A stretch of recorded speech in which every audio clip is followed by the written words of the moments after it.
daripada berzina, daripada selingkuh, lebih baik saya nikah. Kalau saya nggak diizinkan, nggak diizini, andai kata saya terjadi perselingkuhan atau saya berzina, maukah menanggung dosa saya?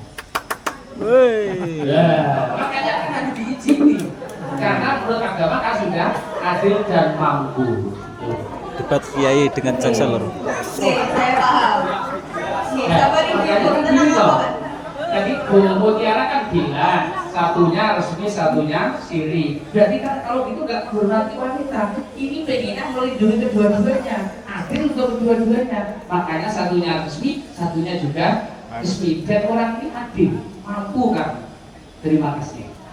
Masya Allah, debat sang kiai dengan jaksa. Kalau dari kami hukum Bapak, kalau wanita tersebut tidak diakui secara hukum atau hanya dinikahi secara agama, kasihan.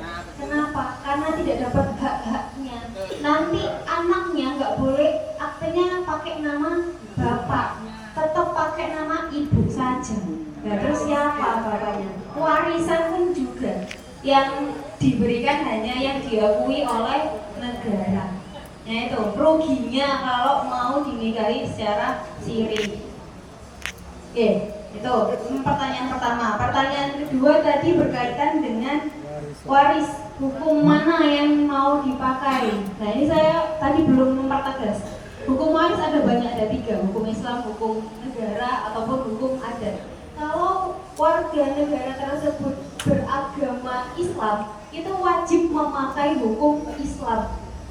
Mau sengketa waris dimanapun, yang pendaftarannya orang Islam itu pasti di pengadilan agama. Pembagian yang menurut Al-Quran dan KHI.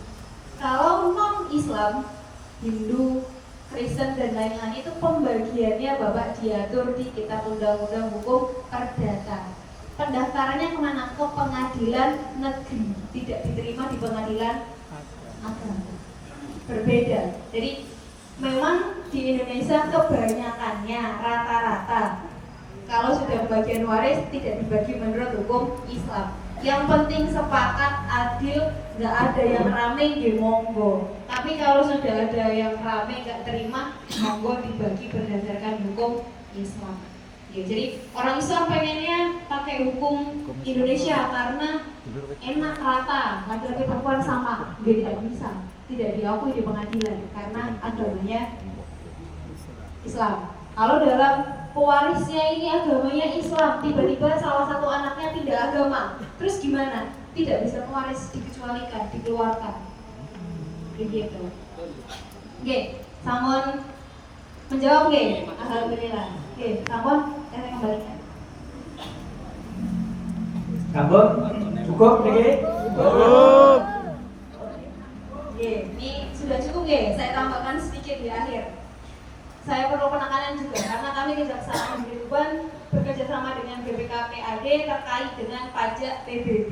Jadi saya ingatkan lagi, Pak Inggi, perangkat desa PBB yang sudah diterima dari masyarakat segera disetorkan, jangan dipegang saja.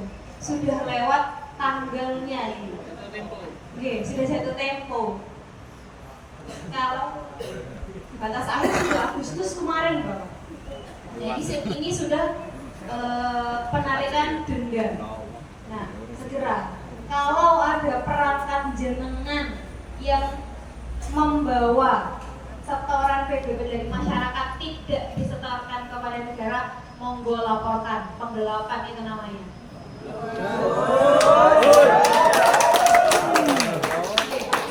Tidak usah takut. Nanti di triwulan akhir pun kami akan turun langsung ke desa-desa.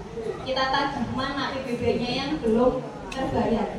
Memang beneran belum ditarik oleh pemerintah desa kepada masyarakatnya. Yang bandel ini masyarakatnya atau orang yang nagihnya. Nah itu. Terus yang kedua saya juga ingin menyampaikan, sudah pernah dengar yang namanya SBKKN atau belum Bapak Ibu? Surat berharga kedaulatan negara. Belum? Alhamdulillah. Jadi modusnya saya sampaikan, jangan sampai jenengan percaya. Monggo disampaikan ke tetangga jenengan, ke keluarga jenengan.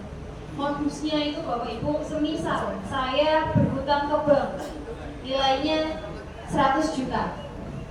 Saya sudah jaminkan rumah saya ke bank. Saya pulang ke rumah didatangi oleh oknum. Bu, cukup bayar 10% saja dari nilai hutang. Berarti berapa? 10 juta.